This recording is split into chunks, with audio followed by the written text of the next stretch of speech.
This is Dr. Ron Kaiser welcoming you to another episode of the Winning in Overtime series on the Growing Older with Enthusiasm podcast. We've gone through a lot of things during this series, and today we're going to try and pull some things together so that you can take the next steps without having to rely on a podcast to take you there. So want to once again welcome my co-host, Neil Haley.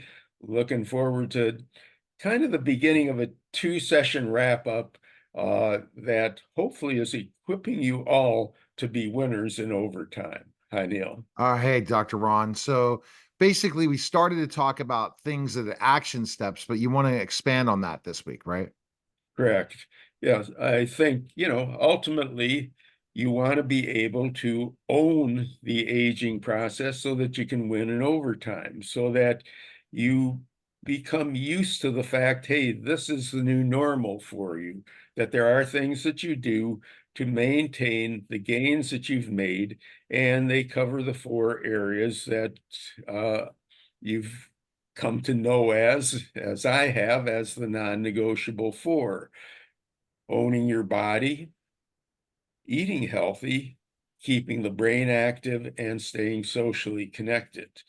So I think it's important to recognize once you take over this responsibility for yourself, rather than relying on a podcast or seeing what's next week going to bring in terms of recommendations, the first thing you got to do is anticipate and expect that you're the person who's in charge of it. So there's a real mindset shift.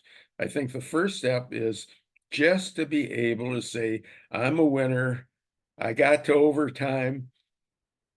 Getting to overtime isn't enough. Now I'm going to win in overtime. I've made some steps in that direction, and I want to keep doing that because, overtime can last a good long time. So I think that there are several things to kind of keep in mind. One is because there are now more people reaching overtime and good health, that there now are sources of information available to you. And so one of the things you can do is kind of do a do-it-yourself uh, program to maintain those, to make sure that you get on some mailing lists in the areas that you may particularly want to emphasize. There are a number of email lists from professional organizations, from uh, gym organizations. There's a lot of free stuff out there, so that if you want to begin to incorporate yoga or Tai Chi or whatever it may be, to be able to take the next step, that you do that. It may involve something like joining a book club. A lot of book clubs online now. If you can join one in relation to your interests, or even in relation to your age group, it guarantees that you will continue to keep the brain active in reading and doing those kinds of things.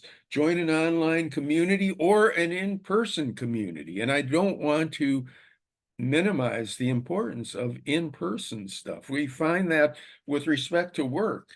A lot of people work online now too, and that may be tremendously beneficial, particularly if somebody's a caregiver and has a limited amount of time.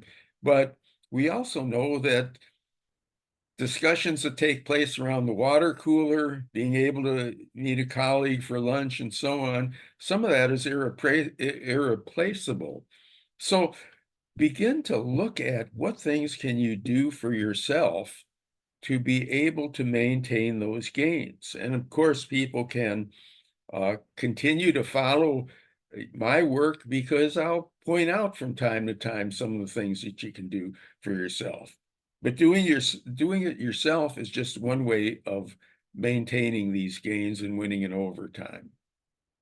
Oh, absolutely. I think that you go and you take these action steps that they can do as a self study. It really gives you the opportunity to learn the process so that you start setting goals for yourself from getting these experts, like you said, the mailing lists and different things to help when you're aging. Right. Now, there is a potential problem. It's not for everybody because some people, uh, that's just not the way they function. You know, they may not have that degree of self-discipline that they're going to uh, join a book club and read. You know, you can join without reading the monthly book.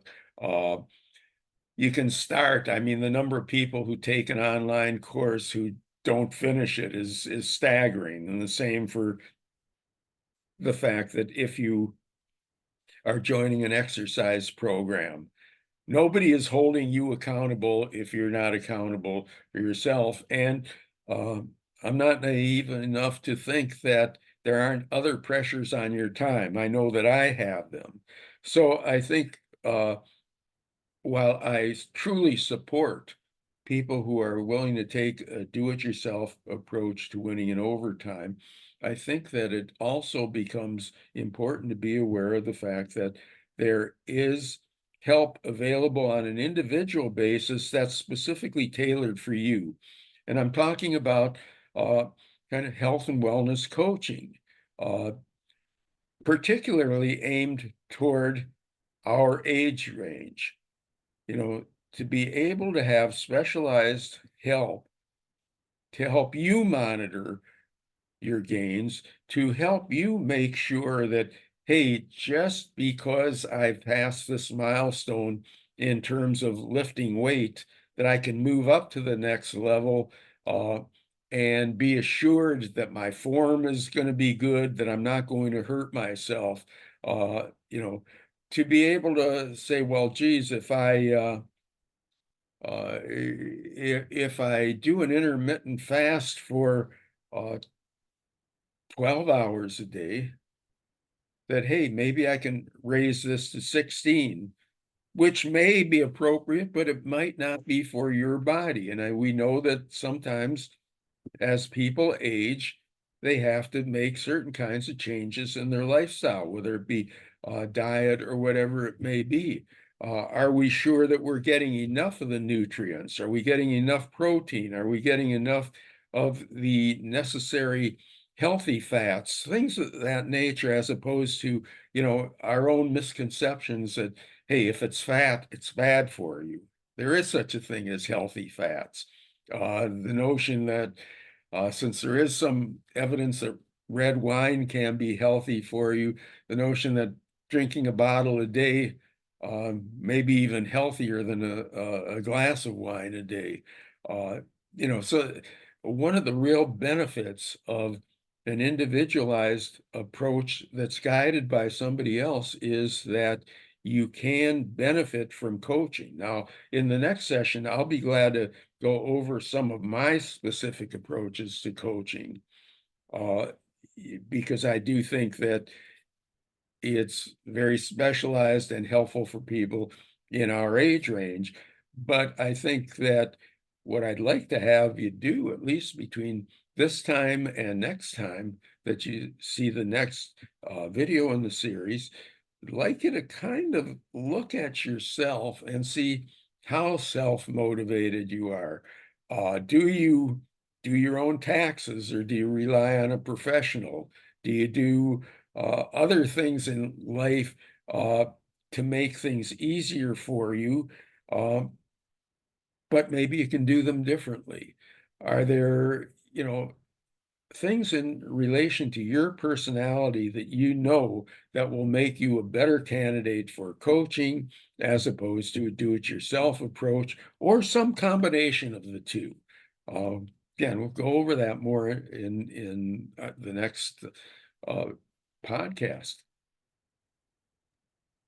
Absolutely, Dr. Ron. It's a lot of information. Anything else to add in this podcast? I guess self discovery. Very, very important thing that you've discussed today. Anything else to add today? Probably the most important thing is the fact that the mindset that we are committed to. This isn't kind of a one-off podcast series and we learn about it and that's nice and it really makes a lot of sense, but then don't do anything about it. The important thing is to recognize we're not going to be passive participants in our lives. We're going to take charge of it. What's the best way of taking charge of it? And that's what will to help you to sort out next time. All right. We appreciate Dr. Ron. Again, go to Dr. Ron Kaiser on all different social media platforms, pick up his book, Rejuvenating, and contact me if you have any questions. Appreciate it, Dr. Ron. Thank you, Neil. All Good right. That was speaking. Growing Older with Enthusiasm special, winning an overtime series. Take care, guys.